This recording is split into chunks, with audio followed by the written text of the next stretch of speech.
Today we're going to talk about optimization is the exit strategy, how AI can help you finish what most founders won't. So welcome back to the Freedom to Exit podcast. Today we're going to dive into a hard truth that most founders don't really want to hear. Only 1 in 5 businesses actually sell. Not because the rest didn't make any money, or not because they weren't doing good work, not because they weren't good at what they did, but because they never finished building something someone else would actually want to buy. They started tweaking the offer, they tried optimizing the follow-up, they built a funnel and tested some subject lines, but they never truly optimized anything all the way through. The last 3 years I've been working with businesses from $1 to $20 million, and I can tell you I have not yet found a founder who wants to stick with the boring stuff long enough to fully optimize it the way we would have done it in corporate. Buyers, they can tell instantly. So I'd like to share sort of the corporate versus founder thinking.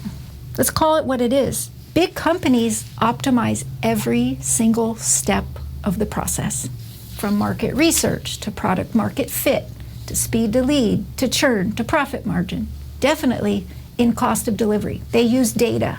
They test and retest. They make a change. They test and retest. They make every part of the business a machine without losing the touch. Most founders, they will change a headline, run a new ad, and then say it didn't work. Why? We're busy, we're reactive, we have a little entrepreneurial ADD, and if we don't see results in 5 minutes, we move on. Or we undervalue just how much optimization can give us because it's boring. We're always on to the next thing, the next idea, the adrenaline rush. But that is where the riches come in. So here's where founders get stuck. They stop around 60% effort. We get a few leads, we get a few sales, and we declare that part done. Even if the follow-up is weak, maybe the onboarding is leaky, and no one knows what to do next. Onboarding is incredibly important to retention, so you've got to know the data points and what works well. The real magic, the revenue, the freedom you built your business for, the valuation so you can walk away and live the life you want at the end of all of this, that comes from that last 20% of optimization. That's what the buyers see. And AI and automation is the optimization engine you need to really get that last 20%. But how do you finish what you start? Well, again, AI and automation. Because AI never gets bored, never skips steps. However it's designed, it's going to follow the steps. It always executes just the way you want it to. And it captures the data and brings it back so you can make decisions to do it better. It doesn't just automate the task. It shows you exactly where the system is breaking down and what's working best. So you get the visibility you need and the consistency you need to have a business you can actually improve, one you might actually learn to love again, one that gets you home at night, so your wife loves it again. When I talk about this, people freak out. Do I have to change everything? I mean, my assessment is called the changes assessment. Lani, you love change. That's true, I do love change because I like better. I like better, I like faster, I like more. But no, you don't have to overhaul your whole business all at once. I like to say, let's start closest to cash. One, so you can get the reward for doing the work, but also when you generate more cash, you can pay other people to do the work. You can make the investments you need to make into the business to automate more or better improve things without impacting your lifestyle. So I say, let's start closest to cash, and first, let's optimize lead response. Let's fix the leaky bucket, capture everything that's coming to us, and then work on the process to improve every step of that. And then let's optimize the qualification process to make sure that we are not getting humans involved with people who aren't ready to buy or qualified to buy. So we optimize qualification. Then let's optimize onboarding. Onboarding is so critical to repeat buyers and reducing churn. Let's spend some time and some of the cash we just generated on improving the onboarding experience. Then delivery, then review and referral reflow, then renewals and database reactivations. AI lets you optimize one piece at a time based upon real-time good data and feedback so that you're not guessing, and the changes you make are based upon really good chances that you're going to make an improved decision because you used data. You don't need a huge team to do this. You need a system that works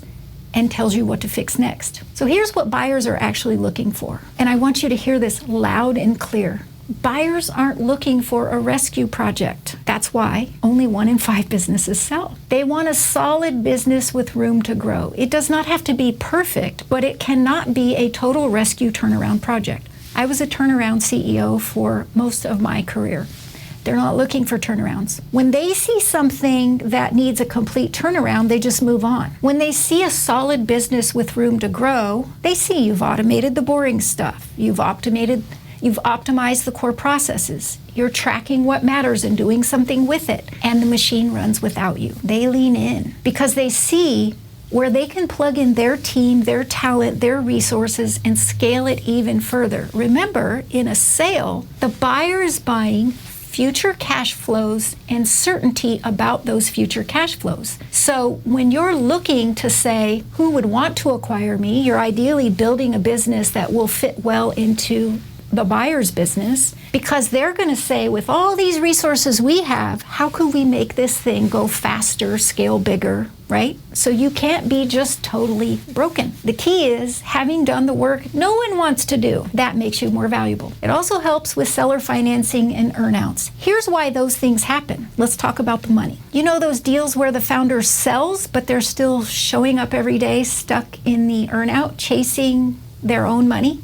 The cash flow from the existing business is now paying them a paycheck as an employee. It's because the buyer didn't trust the business to run without the founder. And there is a whole army of young buyers being trained how to buy your business with no money down, seller financing, keep you in 3 to 5 years to run the business and train everybody that they need to bring on. Why is that?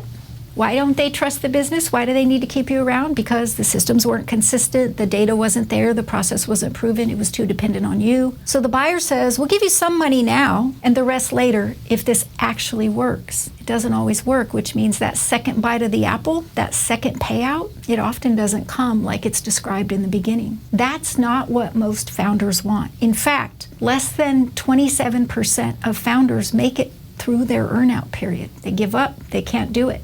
They can't make the changes that the buyer needs made, so they're gone. So that second piece of the pie doesn't come. Buyers want a clean sale. They want to be able to know with certainty that cash is going to come later, and they want to know that they have process and a team that's going to stay and people who are committed and all of those things. What founders want, a clean sale, cash at close, and the freedom they built this thing for in the first place. There aren't very many founders who want to stay 5 more years as an employee with no control over the decisions. Now, will optimizing everything guarantee no earnout, all cash deal, all upfront? Of course not. But it definitely increases your leverage because it lowers their risk. And that's what buyers are paying for. Cash with certainty. Due diligence and momentum matter as well, because you know what else makes buyers nervous? Silence. So when due diligence takes place and it starts going slower and taking forever and questions aren't getting answered quickly, just like the buyers, your potential clients, they want answers, 90% of them want answers in under 10 minutes. Due diligence is a lot like that. They assume the worst if you're being quiet or taking time to put things together. But if you've got AI and automation in place for a while, you've got clean reports, you've got clear answers, you've got documentation, you've got momentum. You have data. You can explain, oh, we did this, we did that, and improved in this way, and so we put a little ad money on, we scaled that faster. And because you have data stored in the computer, and ideally in your due diligence deal room, I have a podcast about that, go listen to that. It's ready to go, and it increases their certainty that what they're looking at buying is this dog is really going to hunt. So momentum keeps the deal alive. Now here is the power of finishing what you started. Optimization isn't about perfection. It never gets to perfection because the market changes, people change, so we're always optimizing. It's about completing something, just one piece, and then stacking on the next. And when each piece is consistent, documented, and automated, you've got something that can scale, something that can sell, something that doesn't depend on you being there to babysit it every day, which makes your family happy. So if you're ready to stop half building your business and actually finish optimizing, here are some steps. I'd like you to download the free guide, The 7 Ways to Incorporate AI into Your Business Today. You'll learn exactly how you can start automating on a small scale that's not too scary. and see where to begin optimizing, and even listen to a real AI call in action so you can verify that AI's voice is not robotic anymore. You can also take the changes assessment, which will help you pinpoint the most stuck part of your system.